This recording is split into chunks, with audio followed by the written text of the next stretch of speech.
¿Quiénes son los fariseos?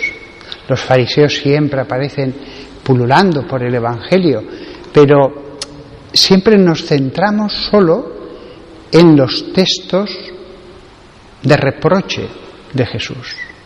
Pero ¿cómo surgieron? ¿Cómo eran? ¿A qué se dedicaban? Bueno, los fariseos, que en griego se dice farisaios, viene de una palabra aramea que significa colocado aparte, separado. Los fariseos son los separados.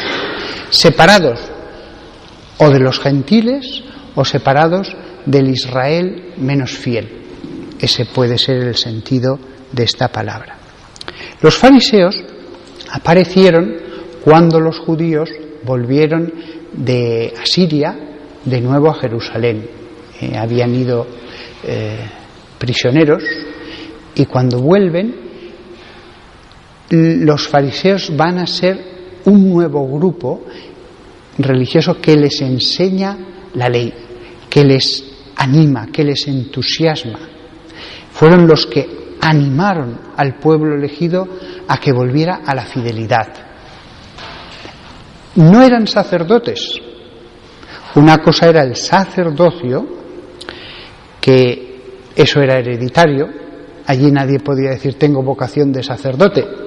Si tú nacías en una familia sacerdotal y eras el primogénito y habías nacido sin defecto físico alguno, porque eso lo marcaba el Levítico, pues tú ibas a heredar el puesto de tu padre, fuera el que fuera ese puesto, porque dentro del templo había muchos grados, muchas funciones y servicios. Entonces tú heredabas el puesto de tu padre y cuando tú te murieras lo heredaría tu hijo.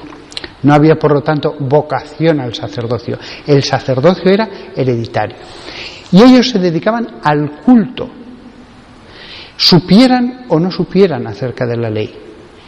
En un principio, en la época de Aarón, los sacerdotes debían custodiar la ley, debían mantener en su boca las palabras que Dios había dicho al pueblo. Pero algunos se limitaron a hacer sus funciones en el templo, a recibir los diezmos, las primicias, todas las cosas que se daban por parte de limosna al templo, y estaba especificado cuál era la parte de los sacerdotes, eso estaba especificado en la misma palabra de Dios. Algunos se limitaban a su labor cultual y descuidaban un poco, y con las generaciones mucho, la enseñanza del pueblo, el mismo conocimiento de las Escrituras. Cuando el pueblo ha vuelto de Babilonia, van a ser los fariseos los que van a enardecer al pueblo en el servicio de Dios. Por lo tanto, los fariseos eran maestros ambulantes, maestros establecidos en distintos lugares, pero eran maestros. Y el pueblo los apreció muchísimo. El pueblo los apreció muchísimo porque en las generaciones siguientes a la vuelta de Asiria, era la época después del helenismo, fueron conquistados en el imperio de Alejandro Magno, las ideas de los griegos se extendieron por todas partes, parecían lo más moderno, parecían lo más científico, el futuro, y muchos judíos quedaron deslumbrados ante todo eso. Entonces apareció cada vez más una parte de Israel que acogía todas esas ideas y que iba poniendo menos énfasis en la elección, en la Torá. Y así al final incluso apareció un grupo que era el de los saduceos. Los saduceos eran judíos que sin embargo no creían, por ejemplo, en la existencia del alma. Ellos pensaban que la religión era para recibir la bendición en la tierra, pero que después no había nada. Honra a Dios para que te bendiga en la tierra, vivas bien, te proteja y ya está. Después no hay nada. No había premio ni castigo después de esta vida, según ellos. No creían en milagros. Todas las cosas grandiosas que había hecho Dios para liberarlos de Egipto, pensaban que eran obras poéticas. Entonces, eran muy racionalistas. Se fueron haciendo cada vez más racionalistas. Afortunadamente eran pocos, pero algunos de los que estaban en el templo, sacerdotes, eran saduceos. Y de hecho, en Hechos de los Apóstoles, queda constancia de esto, que había sacerdotes que eran saduceos. Parte del Sanedrín eran saduceos. Otros, parte del Sanedrín, eran fariseos. Siglos antes de Jesús, los fariseos hicieron una notable labor defendiendo la grandeza de lo que habían recibido frente a los saduceos, resistiéndose a todo lo extranjero. Mantengámonos fieles a lo que hemos recibido. Y por eso, aunque después poco a poco fueron cayendo en mucha casuística, fueron multiplicando las leyes, la gente les tenía mucho respeto, tenían mucho prestigio, porque habían sido muchas generaciones de muy buena labor. Eso pasa a veces con instituciones que han sido tan buenas que después, cuando ya pierden su razón de ser, se agúan, pues la gente aún así sigue teniendo respeto durante tiempo. Por eso los fariseos, siendo como eran, todavía tenían mucha influencia en el Israel de la época de Jesús. Pero desgraciadamente, ya desde hacía tiempo, los fariseos habían caído en la multiplicación y la multiplicación de las leyes. En la Torá había una serie de leyes, pero enseguida decían, bueno, esta ley pues vamos a interpretarla, y hacían 2, 3, 5 leyes acerca de cómo había que cumplir cada ley. Dios había dicho las cosas, pero ellos empezaron a añadir. Cualquier israelita en la época de Jesús, si quería ser un buen hijo de Dios, tenía que cumplir cientos de preceptos, muy minuciosos, muy materiales, acerca de lo que se podía hacer en día de descanso, de lo que se podía comer, de lo que era puro e impuro, cuestiones de herencias, pero muchas cuestiones acerca de la vida ordinaria, muchísimas, que verdaderamente hacían la vida muy incómoda y que iban mucho más allá de lo que Dios había previsto. Por eso Jesús tantas veces les va a recriminar el que ellos están poniendo una carga sobre el pueblo que ellos mismos no llevan. Que vosotros mismos no lleváis, porque les va a acusar de hipocresía. Si Jesús les acusa de hipocresía, es que eran unos hipócritas. Jesús les va a acusar también de orgullo, de querer los primeros puestos, de anunciarse con trompetas cuando iban a dar una limosna, de llevar grandísimos trajes con filacterias, de esquilmar a las pobres viudas. Hace acusaciones muy duras, y no es para poco, porque después veremos que en el Sanedrín nacerá la condena de Jesús. Había muchos maestros en Israel. Había los esenios, por ejemplo. Estaban los esenios, que eran un grupo herético, monacal, que no querían saber nada ni de los fariseos ni de los saduceos. Nadie les molestaba. Había otros judíos que vivían como gentiles, que se habían casado con mujeres gentiles. Había paganos también.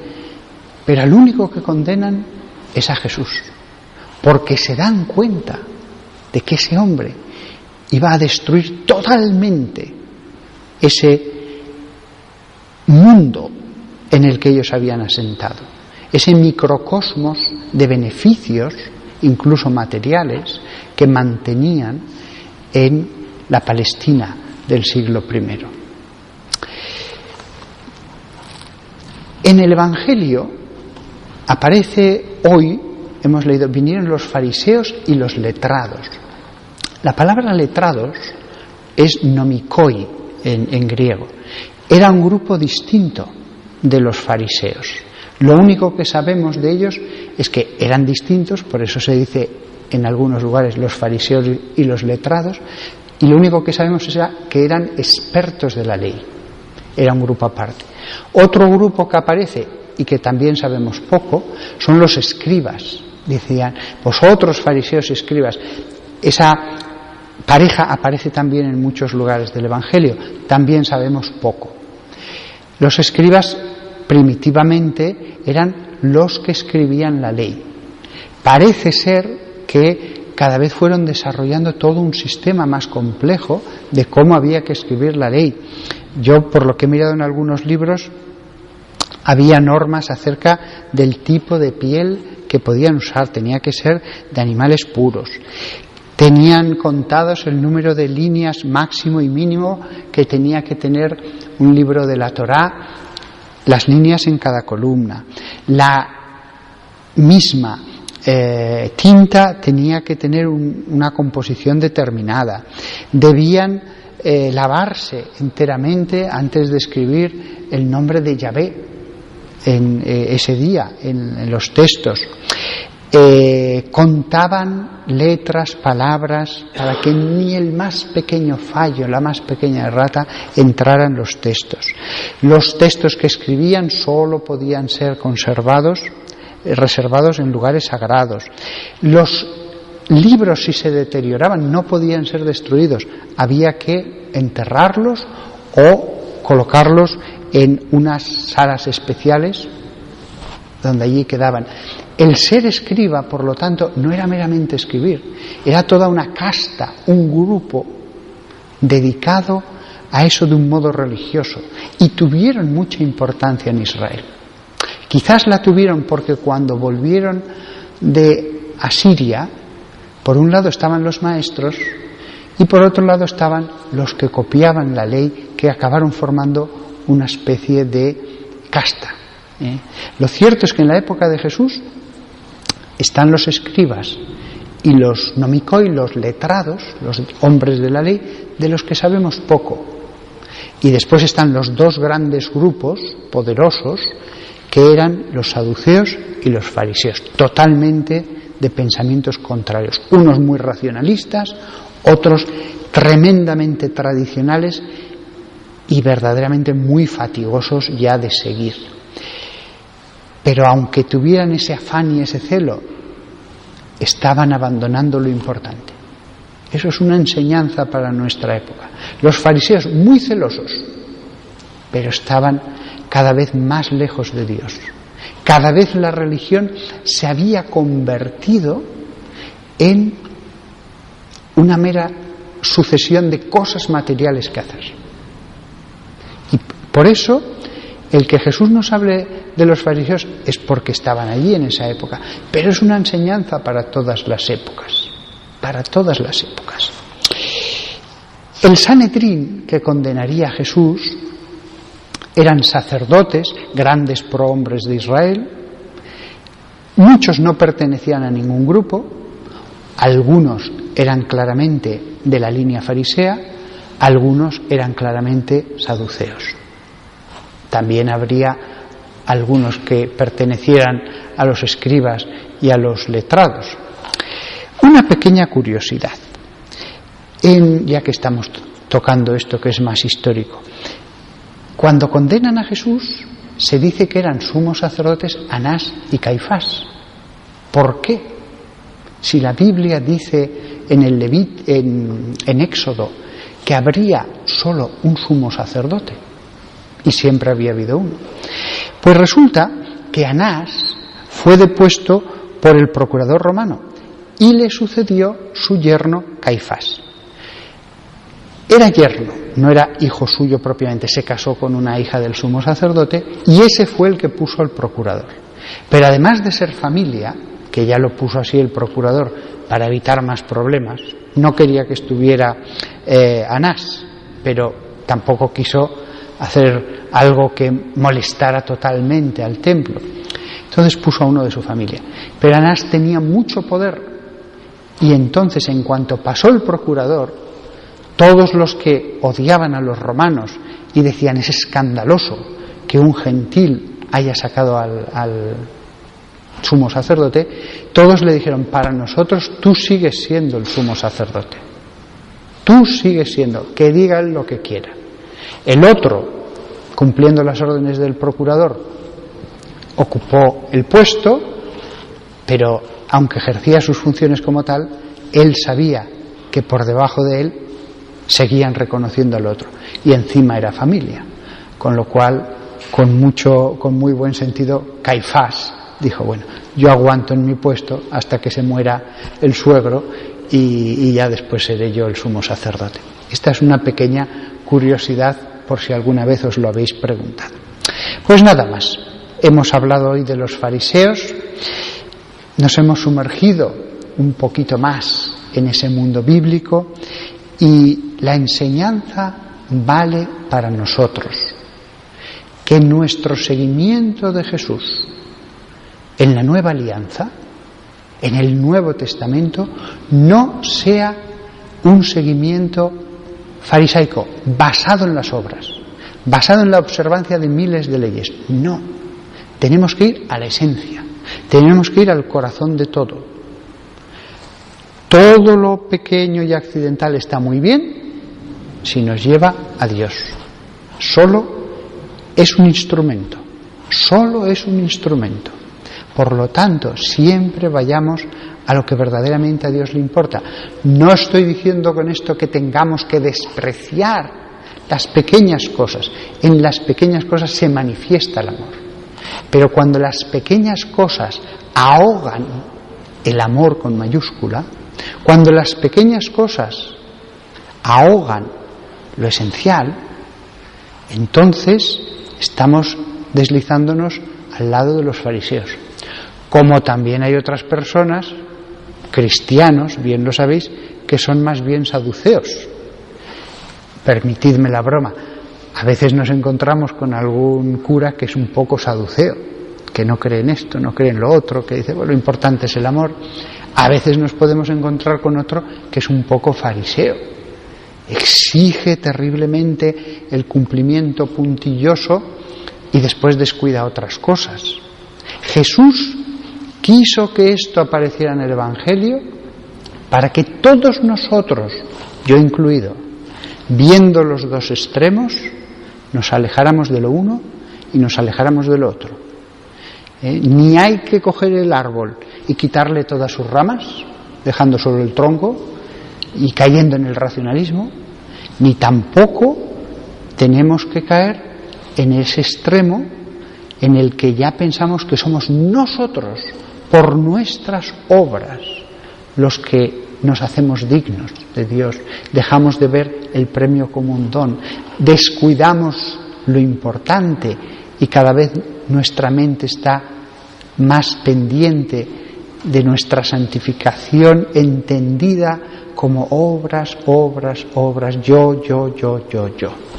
Hay personas muy santas, bueno, muy deseosas de la santidad, que pueden caer en el yo y siempre darse vueltas a sí mismas, siempre estando examinándose, siempre fijándose en sí. Hay que centrarse en Dios. Hay que sentirse como Moisés, como Abraham, como aquellos hombres que dijeron, Señor, aquí estoy, ¿qué quieres que haga? Y como un buen alumno, empezar de cero a aprender de Dios.